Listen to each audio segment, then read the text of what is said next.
artifisial. Bapak tanya ke saya apa itu guerrilla coding, apa itu AI, kecerdasan artifisial. Sebenarnya bagi kita itu tidak asing, bagi bapak ibu guru ini tidak asing. Cuma dalam taraf awal memang terjadi miskonsepsi.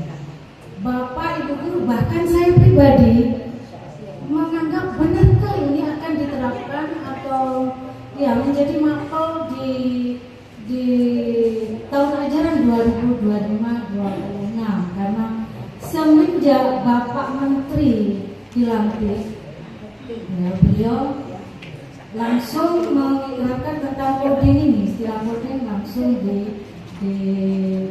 dimunculkan. Akhirnya para petinggi pejabat ya seperti PMP kalau nggak salah mengadakan pertemuan sampai akhirnya di bulan Februari itu muncullah perumusan tentang penerapan ini di tahun 2025-2026. Ya. Saya akan tampilkan dasar hukum dari pembelajaran ini. Ya, tentu saja berawal dari Undang-Undang Dasar 45 yang sebagai amanat negara untuk mencerdaskan kehidupan bangsa. Kemudian Undang-Undang Nomor 20 2023 Sisdiknas, di mana kurikulum harus menyesuaikan perkembangan iptek, ilmu pengetahuan dan teknologi. Kemudian Undang-Undang Nomor 59 Tahun 2024 RPJMN 2025 tentang transformasi pendidikan berbasis teknologi untuk sumber daya manusia yang unggul. Yang berikutnya berdasarkan PP Nomor 57 2021 SMP, standar pendidikan selaras dengan era teknologi digital. Kemudian Permendikbud Nomor 5 2022 yaitu tentang standar kompetensi kelulusan mencakup kemampuan digital dan kritis. Oh ya, baik. Dan berikutnya Permendikbudristek Nomor 12 Tahun 2024 tentang kurikulum berbasis proyek dan adaptif terhadap perkembangan global. Yang berikutnya naskah akademik coding dan AI tahun 2025 yang terbaru, dokumen teknis dasar penyusunan Permendikdasmen.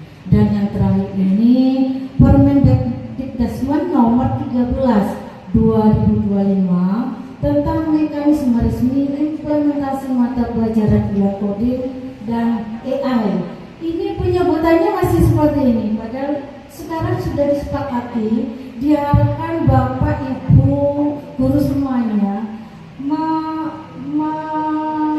menyebutkan istilah coding itu bukan dengan huruf C tetapi dengan K. Kemudian AI diganti dengan istilah kecerdasan artifisial. Begitu juga begitu saya sampaikan di kelas, ternyata anak juga masih asing dengan istilah kecerdasan artifisial. Begitu saya sampaikan tentang AI, mereka sudah tidak asing lagi, bahkan sudah banyak yang menggunakan AI. Makanya ini bukan hal pelajaran yang menakutkan sebenarnya, karena kita, terutama Bapak Ibu guru ini banyak melakukan dengan AI ini atau kecerdasan artifisial ini dengan berbagai aplikasi yang ada, terutama di dalam membuat modul ajar mungkin ya, membuat RPP dan sebagainya. Jadi jangan kaget kalau anak didik kita itu menjawab tugas itu pintar-pintar, ya. Tapi kalau saya pribadi tidak melarang Bapak Ibu, sebelum muncul ini memang saya biarkan. Nah setelah itu saya tanya, kamu mengerti nak jawabannya? Seringkali mereka tidak mengerti. Nah itu yang harus kita arahkan. Mereka tidak tahu asal menjawab. Akhirnya karena mereka sumbernya sama tadi di YouTube, di Google atau ChatGPT. Nah kan kelihatan dari kita. Anak setingkat SMP sudah bahasanya setinggi itu dan terus terstruktur karena yang ya itu hasil dari kecerdasan artifisial. artifisial, jadi bagus sekali hasilnya. Nah kita sebagai gurunya ya, kalau siswanya tidak mengerti ya, marilah kita bahas tentang materi itu. Yang saya praktekkan seperti itu, jadi tidak membiarkan anak itu selesai mengerjakan tugas tapi tidak mengerti apa yang dia selesaikan dari maksudnya, seperti itu. Baik, saya lanjut yang berikutnya tentang alokasi jam belajarnya, kemudian status mapel, alokasi waktu, kesiapan guru, strategi implementasi, dan tantangan solusi. Tentang status mapel untuk Kodim dan KA ini di tahun pelajaran 2005-2006 ini sebagai mapel pilihan, begitu Bapak Ibu. Jadi untuk sekarang pada dasarnya seperti itu, kecuali untuk sekolah penggerak. Ada kan di Bangkalan ini banyak peserta diklat kemarin itu kebanyakan sekolah penggerak ya. Jadi untuk sekolah penggerak dan sekolah yang ditunjuk itu wajib melaksanakan pembelajaran coding dan kecerdasan artifisial ini. Kemudian setelah itu akan bertahap pelaksanaannya. Berikutnya alokasi waktu, ini sesuai fase. Kita tahu di Indonesia ini ada fase dari C yang diajarkan itu dari kelas 5 dan 6. Jadi tidak semua.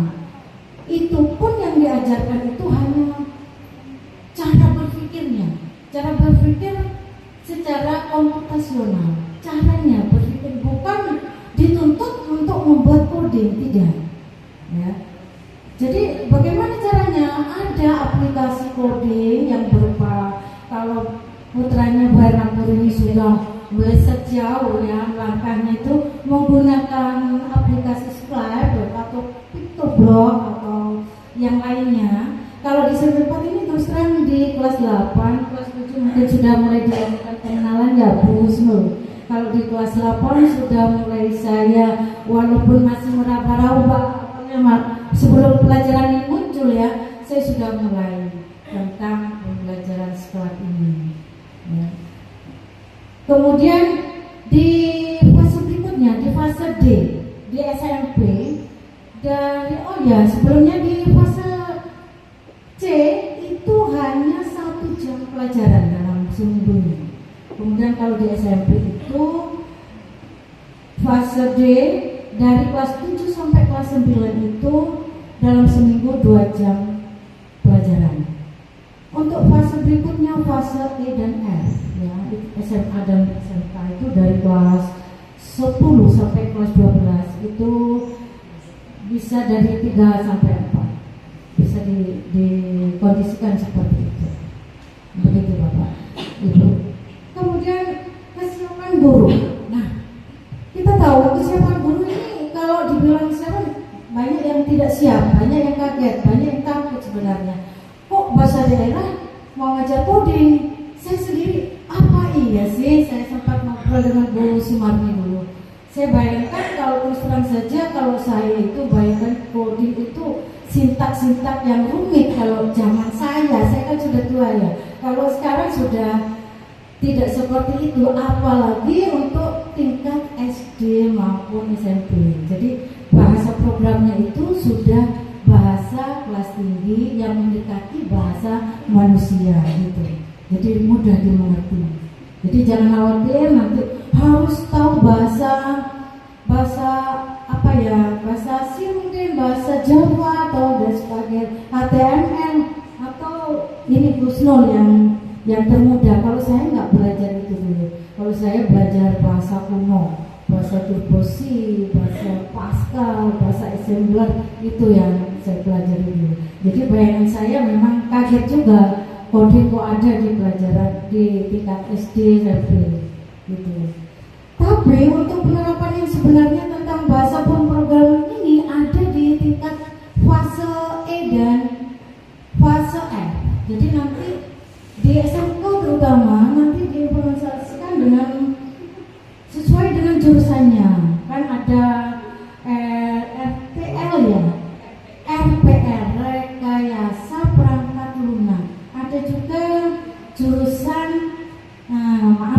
salah ada jurusan TKJ, ya seperti itu. Jadi di situ nanti akan lebih spesifik lagi. Gitu. Saya lanjut ya, strategi. Oh iya, sudah ya, masih ada lagi. Makanya dari guru yang kurang siap itu, pemerintah mengadakan program pelatihan di KLAK.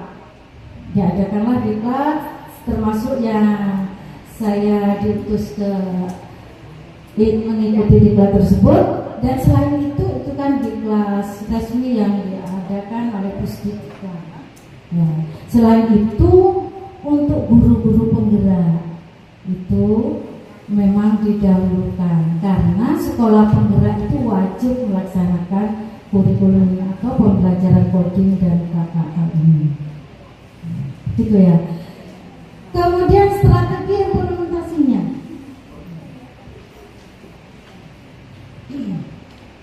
Implementasinya seperti yang saya katakan, untuk sekolah yang ditunjuk, sekolah penggerak ini wajib, jadi langsung dimasukkan di situ. Sementara sekolah yang tidak wajib sebagai apa itu tadi mapel pilihan, ya boleh menerapkan. Seperti apa kira-kira? Pernah ada pertanyaan begini, apakah coding dan informatika itu disatukan seperti itu? Ternyata itu pembelajaran yang berbeda.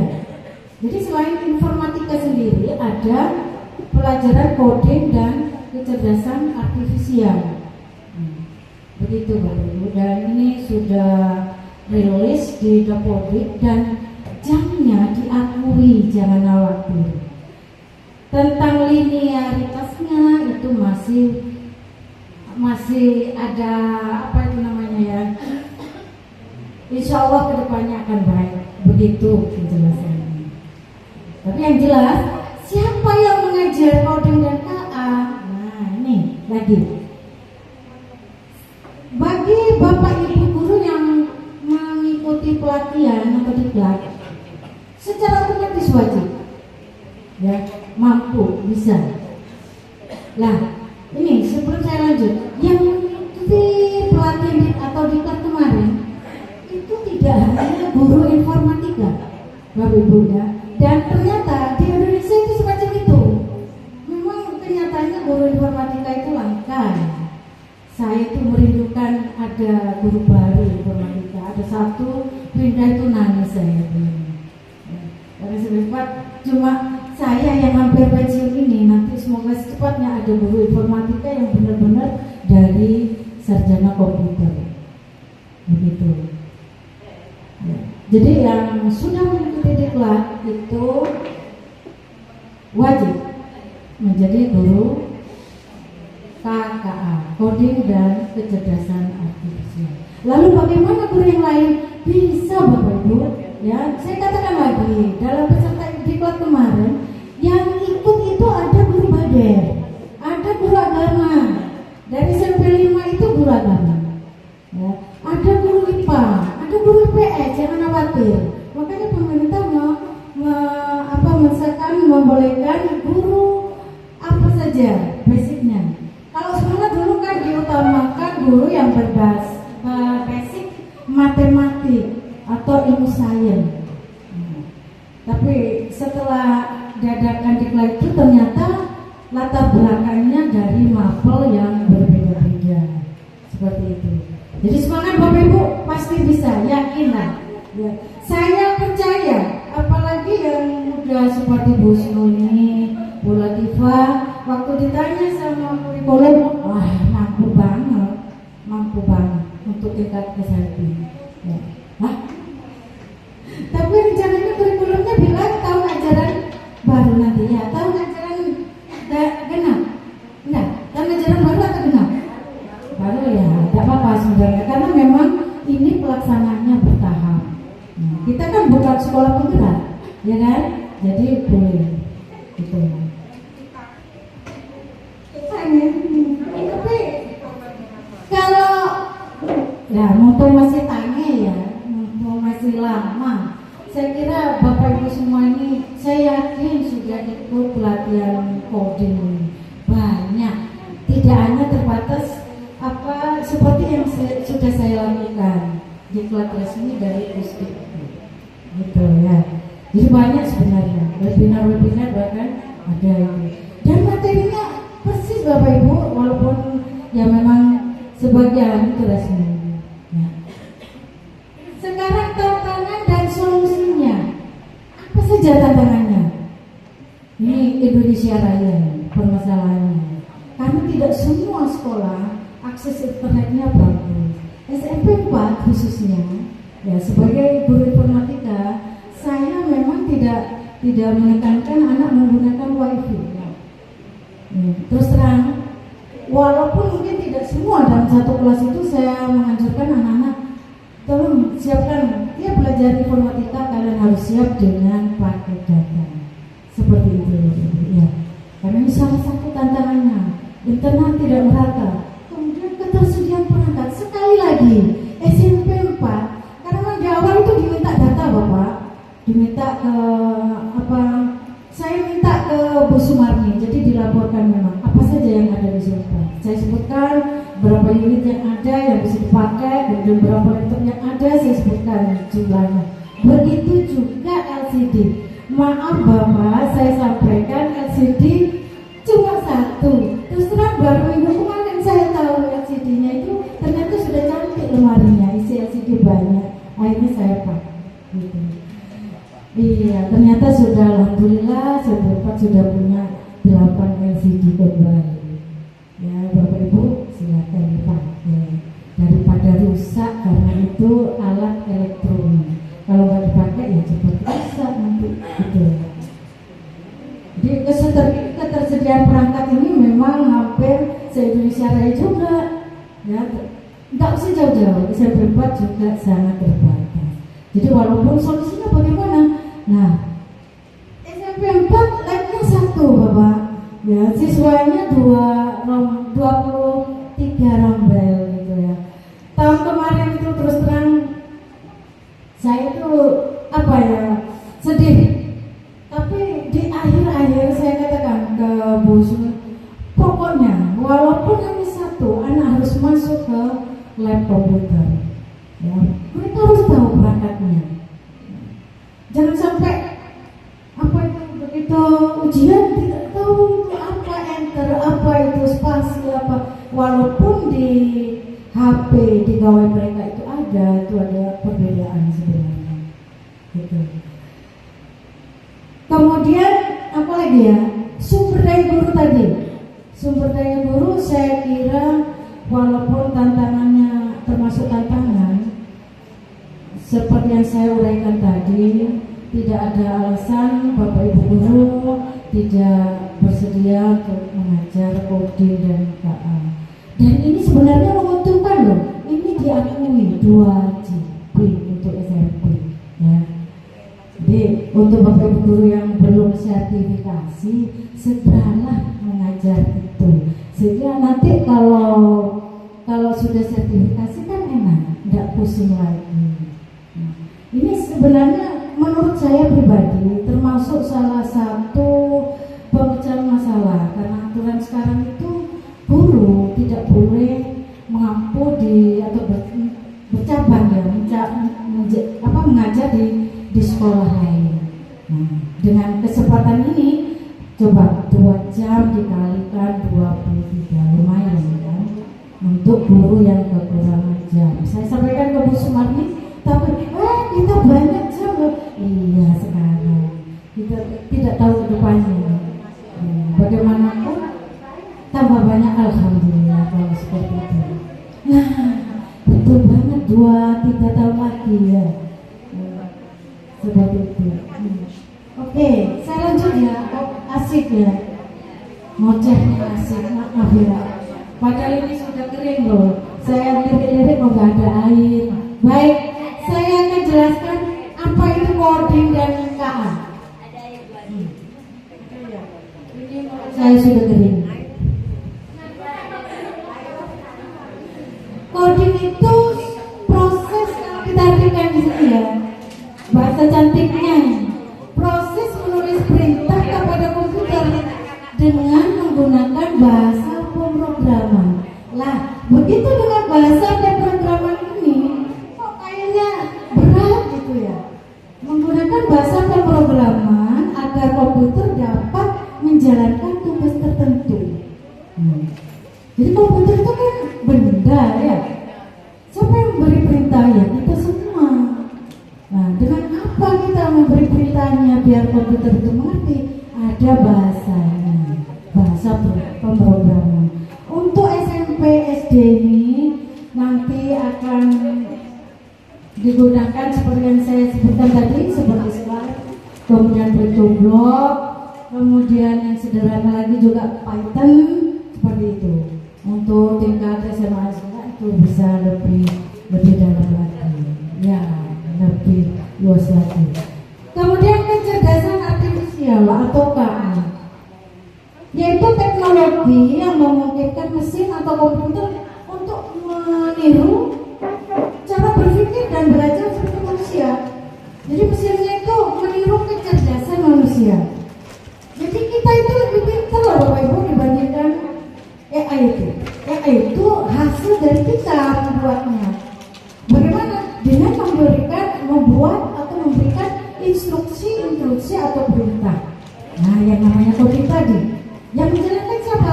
Ya, KA tadi. Nah, hasilnya dari KA itu akan membantu kita, ya, Bapak Ibu. Walaupun mungkin nanti, nanti kita akan tertinggal jauh. Ya. Terus terang, KA itu sangat membantu. Kalau saya pribadi mungkin lebih pintar, lebih pintar menghapur ini. Kalau kita pakai apa? Damai ibu sih di kuburnya. Itu ya. ChatGPT tanpa ibu. Saya juga di kelas tidak menentukan harus pakai aplikasi apa, ChatGPT atau AI apa ke anak. Kalian bebas pakai kecerdasan artifisial yang sering kalian pakai. Saya katakan seperti itu. Bu, saya pakai Canva AI, boleh. Saya pakai ada apa namanya Siri di situ? Iya, boleh. Bu, saya pakai cuman penyebutannya kadang-kadang saya keliru ya. Ya, memang di Indonesia ini kalau misalkan ini yang membenarkan harusnya tidak harus berbahasa Inggris ya. Nah, anak-anak menyebut itu cepet Bu. Nah, itu salah sebenarnya. Sama aja seperti copy paste. Nah, sebenarnya bukan copy paste. Nah, kalau sudah bicara copy paste semuanya pasti mengerti. Tapi kalau copy paste itu belum bahasa Inggris kita yang mengerti. Nah, saya harap Bapak Ibu juga memberi contoh dalam penggunaan hal yang semacam itu. Bukan cepet. Ya, tuh Bu Alfiah protes. Harusnya seperti itu memang ya. Apalagi sekarang istilahnya bukan coding menggunakan C, ya. Coding dan KA, coding dan kecerdasan artifisial, begitu. Ya, baik, saya lanjut. Materi coding itu apa saja? Ini Bapak Ibu, yang ke-1 berpikir komputasional. Manusia diajak berpikir seperti komputer layaknya berpikir. Bagaimana komputer itu berpikir? Berpikir kalau komputer itu kan apa ya, logis, sistematis, kritis, ya, efektif, efisien. Lah, nanti diharapkan anak didik kita itu seperti itu pola berpikirnya. Jadi dekomposisi, baik ada 4 dalam kemampuan berpikir komputasional ini, ada 4 komponen. Ya, yang pertama dekomposisi. Apa itu dekomposisi? Nah, dekomposisi itu suatu permasalahan yang besar kita bagi-bagi menjadi masalah-masalah yang kecil sehingga dalam penyelesaiannya nanti akan mudah. Seperti tadi telah dibicarakan tentang bagaimana sistem nanti kalau sudah pelaksanaan makan gratis, ya, di SMP ini. Oh, kita harus atur siapa yang menerima, siapa yang serahkan kembali. Terus nasinya mau taruh di mana? Nah, seperti itu. Itu contoh dekomposisi. Jadi membagi-bagi masalah yang ada. Seperti itu ya. Kemudian pengenalan pola. Nah, kalau saya contohkan tentang makan gratis, karena ini akan kita lakukan masih di awal, nanti setiap hari pada hari pertama ya kita pelajari polanya bagaimana. Oh, ternyata kalau kita taruh di sini kesulitan. Apa solusinya? Langkahnya kita gimana? Gitu. Ya. Polanya bagaimana? Kita bentuk polanya gimana? Modelnya bagaimana? Ya. Jadi kalau misalkan ditempatkan di ruang guru, nggak mungkin sempit. Ya.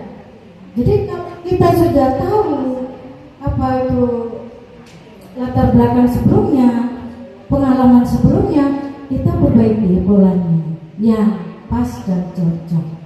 Seperti itu. Kemudian abstraksi.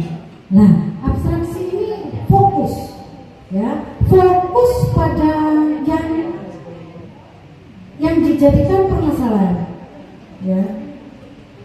Misalkan permasalahannya, oh jamnya ini waktunya makan siang, makan gratis, ya. Jangan melakukan yang lain. Pas nanti ada kegiatan apa itu lomba atau kegiatan-kegiatan lainnya. Jadi abstraksi itu sebenarnya fokus pada masalah yang ada. Ini Bu Faiz sudah sadar bisa. Kemudian, saya lanjut. Oh, belum algoritma. Algoritma ini langkah-langkahnya bagaimana? Ya, langkah-langkahnya bagaimana? Tadi juga sudah diatur.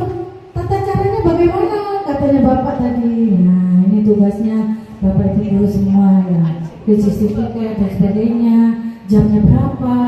Itu kita rencanakan, kita planning. Misalkan kalau kita membuat mie rebus itu kan langkah-langkahnya bagaimana? Kalau saya tanyakan ke siswa itu, siapkan mie-nya Bu, ya. Terus disiapkan juga alatnya. Setelah itu bagaimana? Nah, udah bola bungkusnya, masukkan airnya ya. Masak airnya terlebih dulu, ambil mie-nya, masukkan ke apa itu namanya? Loyang atau ya. Nah itu kita tunggu masukkan bumbu-bumbu dan sebagainya. Itu urutan langkah-langkah di dalam menyelesaikan masalah. Begitu Bapak-Ibu. Ya. Jadi berpikir komputasional itu seperti itu. Siswa kita diharapkan yang semacam itu. Kemudian literasi digital dan etika. Ini penting sekali. Sebenarnya di fase C itu penekanannya di etika, ya, bukan pinter membuat coding, tidak. Mereka ditekankan pada pola berpikirnya. Nah, bagaimana pola berpikirnya dan etikanya? Ingat, KA ini, dahsyat sekali perkembangannya. Anak-anak dengan gawainya tidak bisa berpisah. Ya enggak Bapak Ibu. Kita juga di sekolah membatasi penggunaan HP. Seperti itu. Kalau tidak ditanamkan etika dan aturan main penggunaan KA atau gawainya, ini berbahaya. Ya. Jangan sampai nanti anak yang bukan anak SD ya, anak TK, anak SD sudah pintar loh membuat konten-konten. Dikhawatirkan membuat konten yang berbahaya nanti. Nah, deepfake pakai itu mungkin wajahnya siapa, bawa badannya siapa, dia upload. Nah ini bahaya, bisa dituntut secara hukum. Ini yang harus kita tekankan, ya. Kalau saya pribadi memang selalu tekankan ke anak-anak, hati-hati ya kamu gunakan gadgetnya. Hati-hati kamu mengupload entah itu di media sosial atau yang lainnya. Data pribadi jangan gampang kita berikan di medsos. Itu takut atau dikhawatirkan nanti disalahgunakan. Begitu ya. Kemudian jadi selain akhir menggunakan perangkat, diharapkan juga kita menerapkan etika dan aturan pemakaiannya. Kemudian yang ketiga, algoritma dan pemrograman. Nah ini mengikuti pola berbahasa komputer untuk menyelesaikan masalah. Jadi ya tidak bisa bahasa kita sendiri, tidak ada bahasanya sendiri. Nanti kalau SMP saya katakan tadi pakai Scratch, pakai Pictoblock atau Python, seperti itu bahasanya yang dipakai. Ya. Kemudian analisis data. Diharapkan nanti siswa bisa menganalisis data dan mengolah data. Misalkan gini, saya sudah minggu kemarin sudah memberikan pembelajaran ini di kelas-kelas, baik saya praktekkan memang di kelas 9 dan kelas 8 tentang KA sebagai pemecah masalah di lingkungan sekitar sekolah. Nah, saya tanyakan apa saja permasalahan yang ada. Anak-anak diminta mengidentifikasi apa saja masalahnya. Terus saya minta suruh memilih masalah apa yang kamu angkat nanti untuk dibuatkan solusi pemecahan masalah dengan menggunakan 4 konsep berpikir komputasional. Alhamdulillah, walaupun dengan gaya yang unik, ya selesai itu dan boleh dibilang kalau menurut saya itu tercapai 75%, udah bagus ini, lumayan. Saya menaruhkan lagi di kelas 8, ternyata ya karena belum waktu dan memang ada satu siswa, Bapak Ibu, saya bangga banget ini anaknya Bu Arni itu, banget bagus sekali atas nama Irina itu. Aduh, kagum saya. Saya coba kasih ini loh orangnya, begini. Kamu sampaikan yang sesuai bahasa kamu sendiri. Dia bisa banyak banget. Bahkan kalau dibilang dengan kelas 9 dia lebih banyak. Sampai kebetulan yang noting itu yang kedua saya juga nggak jadi orang-orang yang hebat banget. Saya meminta tolong sama siapa itu anak saya itu anak saya yang banyak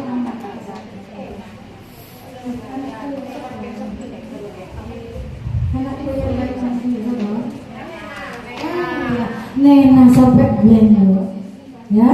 Pertama nyetingnya memang terlalu banyak gerakan ya. Masya Allah, saya buka hasilnya itu pusing saya. Nah, saya ajak lagi begini, nanti nggak perlu saya rekam seperti itu. Jadi pelakunya itu siswa, alhamdulillah sudah bisa. Mereka sudah bisa menerapkan konsep berpikir komputasional. Cuma tadi saya ke kelas juga ya mengingatkan kembali, kalian sudah menyelesaikan dengan cara berpikir komputasional. Tapi ibu masih menemukan ini di Sleman itu banyak sampah. Nah, padahal diharapkan dengan bantuan KA tadi, anak dibuatkan membuat poster digital. Saya bebaskan buat dengan Canva atau aplikasi yang lain. Saya bebaskan, bahkan ada yang membuat video. Alhamdulillah, sertifikat mampu. Ya. Jangan khawatir, bagus. Makanya yang saya harapkan ini Bapak Ibunya, Bapak Ibu guru ini jangan sampai kalah langkah dengan siswanya. Ya. Tapi saya yakin hebat-hebat di sini, apalagi sudah mulai banyak dari penggerak di sini ya. Terus terang Bapak Ibu, pertama di awal-awal itu sampai yang hari ketiga itu banyak yang mengeluh guru penggeraknya, apalagi saya sudah tua. Termasuk yang tertua mungkin ya di situ pesertanya berat katanya. Kata guru penggerak ngalah-ngalahin tugas guru penggerak ya di deadline waktu, tugas banyak.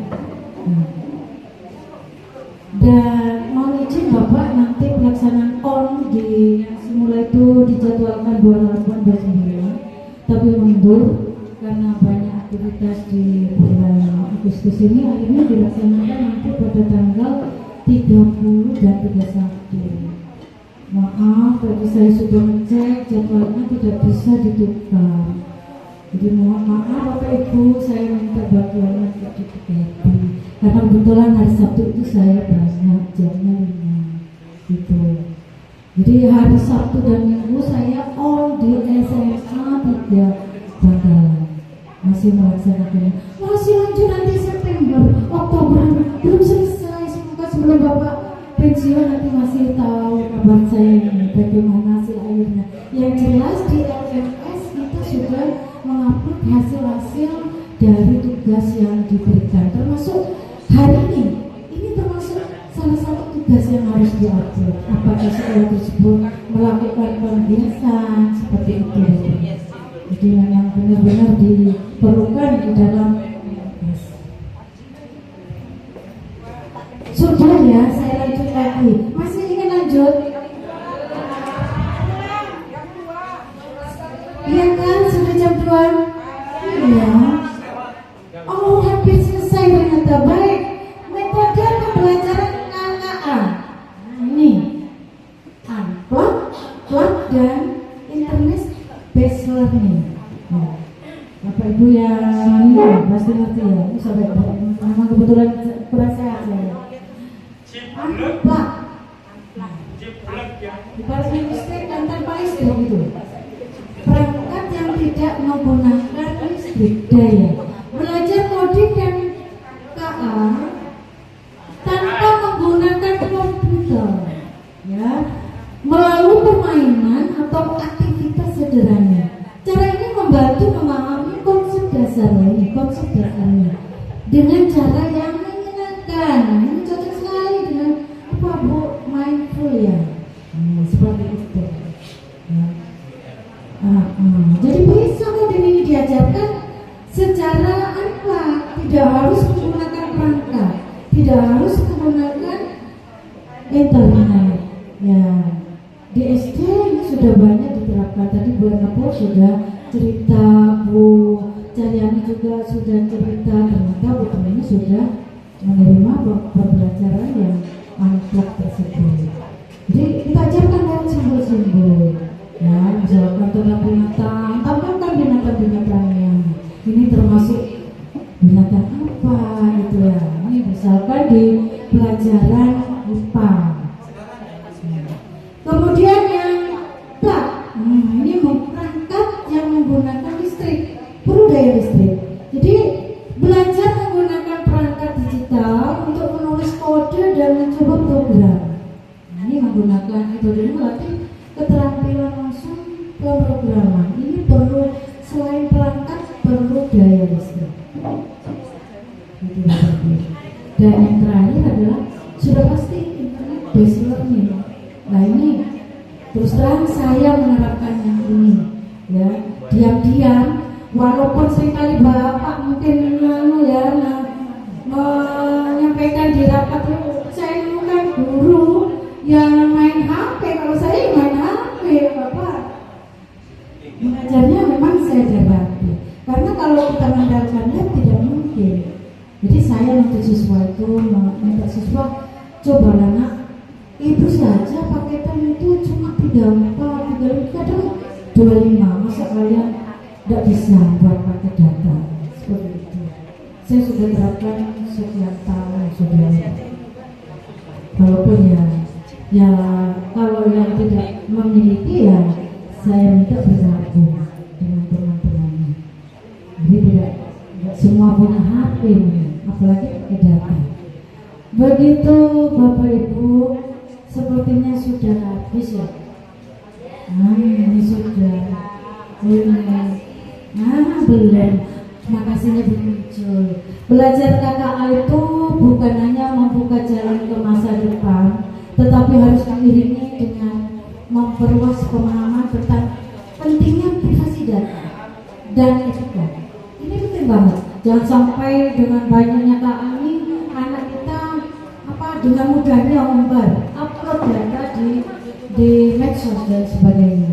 Dan hati-hati etikanya, karena yang melanggar etika akan dikenakan sanksi hukum.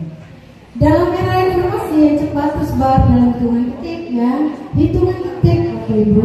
Maka kita harus hati-hati terkait dengan etika ini ya. Nggak boleh sembarangan. Semua Bapak Ibu guru mapel yang ada, saya berharap ya untuk mengingatkan siswa-siswi kita. Ingat, apa yang kita belajar saat ini adalah apa yang akan kita lakukan di masa depan. Ya, demikian Bapak Ibu. Terima kasih.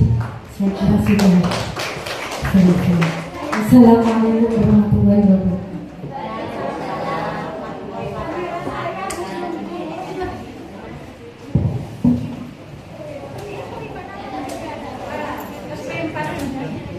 Baik Bapak Ibu, kita beri tepuk tangan sekali lagi untuk narasumber kita pada siang hari ini.